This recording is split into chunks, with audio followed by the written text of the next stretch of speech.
काल 7 दिवसांनी गौरी गणपतीचं विसर्जन झाल्यानंतर आता मुंबईतील सार्वजनिक गणपतींच्या दर्शनासाठी भाविक गर्दी करताना पाहायला मिळत आहेत। मुंबईतील प्रसिद्ध अशा लालबाग राजाच्या दर्शनासाठीची गर्दी वाढली आहे। गणेशोत्सवाच्या 8व्या दिवशी लालबागच्या राजाचं दर्शन घेण्यासाठी भाविक मोठ्या संख्येने दाखल झाले, तर दुसरीकडे सेलिब्रिटी आणि राजकारणीही लालबागच्या राजाच्या दर्शनासाठी येत आहेत।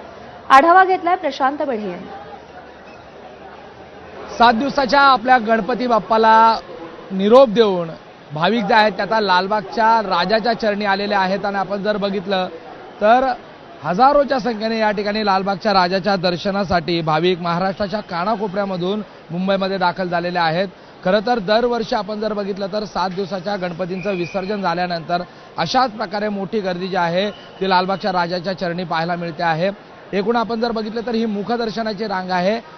पुढे VIP रांग असेल किंवा रहिवाशी रांग असेल, इथे देखील अशाच प्रकारे मोठी गर्दी आपल्याला पाहायला मिळते आहे। लालबागचा राजा असेल किंवा आजूबाजूची जी प्रसिद्ध मंडळं आहेत तिथे अशा प्रकारची गर्दी होत असते आणि त्यामुळे पोलीस प्रशासन देखील सतर्क झालेलं आहे। आजची गर्दी पाहता मोठ्या प्रमाणात पोलीस बंदोबस्त जो आहे तो लालबाग परिसरामध्ये आपल्याला पाहायला मिळतो आहे। तर लालबागच्या राजाच्या दर्शनाच्या ठिकाणी देखील मोठ्या प्रमाणात पोलीस जे आहेत ते तैनात करण्यात आलेले आहे। त्याचबरोबर स्वयंसेवकाची संख्या देखील मोठ्या प्रमाणात आपल्याला पाहायला मिळते आहे।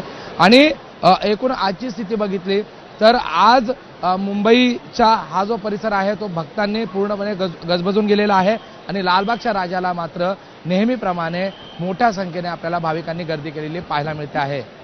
कॅमेरा पर्सन मनोज जयस्वालसह प्रशांत बडे, ABP माझा, मुंबई।